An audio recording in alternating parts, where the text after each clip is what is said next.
बेईमानी का फल। यदि आप बेईमानी से पैसा कमा रहे हैं तो ज़रूरी नहीं है कि अमीर बन जाएंगे। इस दुनिया में अमीर से ज़्यादा गरीब रहते हैं। अगर हम भी उन्हीं में से एक रहे तो क्या बिगड़ जाएगा। और अगर अमीर ही बनना है तो ईमानदारी से अमीर बनना चाहिए, ऐसे एक दूसरे से छल कपट और बेईमानी से नहीं। सही तरीके से कमाया गया धन ही असली कमाई है।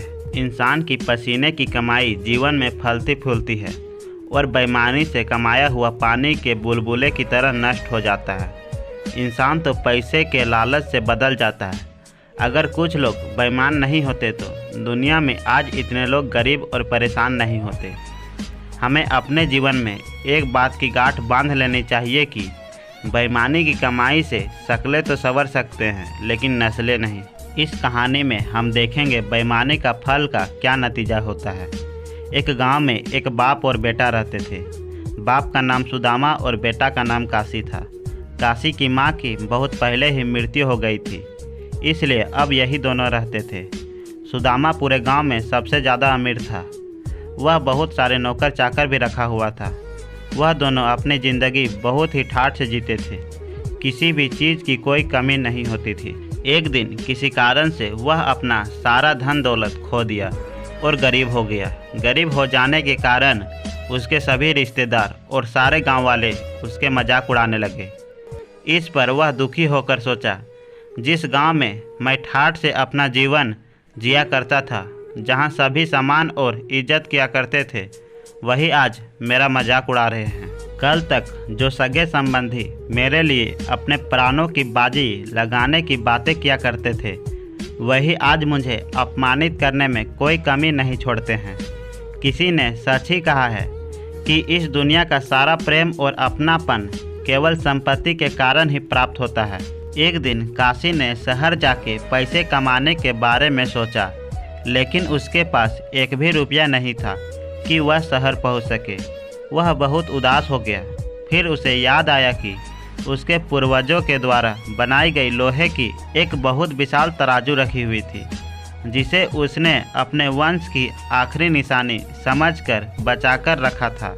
काशी ने उस तराजू को अपने एक पड़ोसी के पास गिरवी रख दिया और शहर चला गया। काशी को शहर जाते ही उसको एक अच्छी सी नौकरी मिल गई और उसने मन लगाकर काम करने लगा। भाग्य ने उसका साथ भी दे दिया और 1-2 साल में वह बहुत पैसा कमा लिया। जब वह बहुत पैसा जमा कर लिया तो उसने अपने गांव में ही अपना खुद का एक बिजनेस करने के लिए सोचा और वह शहर से वापस गांव लौट आया। गांव आकर वह उस पड़ोसी के पास गया जिसके पास अपना तराजू गिरवी रखा था। उसने कहा, चाचा जी, भगवान की कृपा से मैं अपना बिजनेस शुरू करने जा रहा हूं। अब आप अपना ब्याज आदि का हिसाब करके मेरा तराजू मुझे वापस दे दीजिए। पड़ोसी को विश्वास नहीं हुआ था कि वह गरीब आदमी इतने कम समय में इतना पैसा कमा सकता है। उस पड़ोसी को इतना भारी तराजू देखकर उसके मन में लालच आ गया था और उसे लौटाना नहीं चाह रहा था। उसने मन उदास होकर कहा, बेटा काशी, तुमसे क्या ब्याज लेना।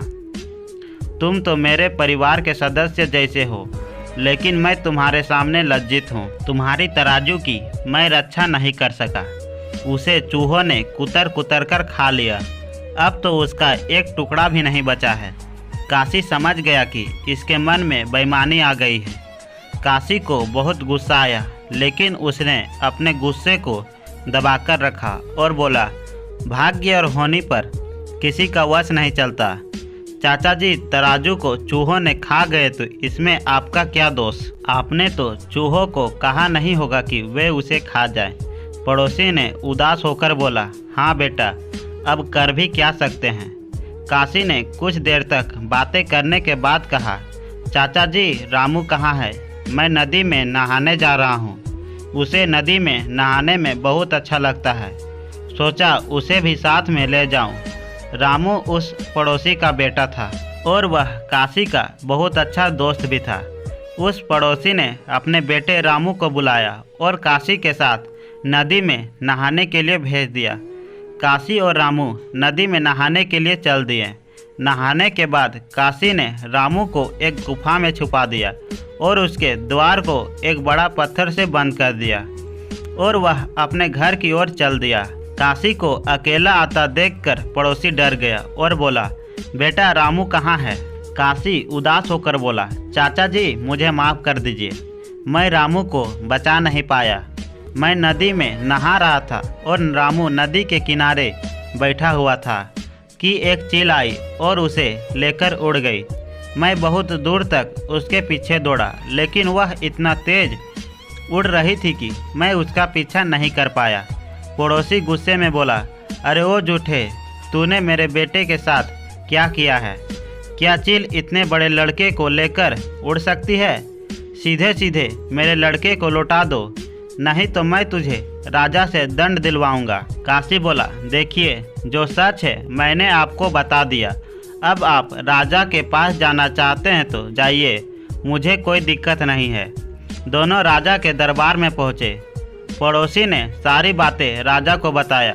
राजा ने उसकी बात सुनकर दंग रह गए और बोले, काशी यह कैसे हो सकता है? चील इतने बड़े लड़के को उठा ले जाना असंभव है, यह एक अनहोनी है, ऐसा कैसे हो सकता है? काशी बोला, महाराज आजकल आपके राज्य में अनहोनी ही तो हो रही है, इसलिए ऐसी घटनाएं घटेगी ही।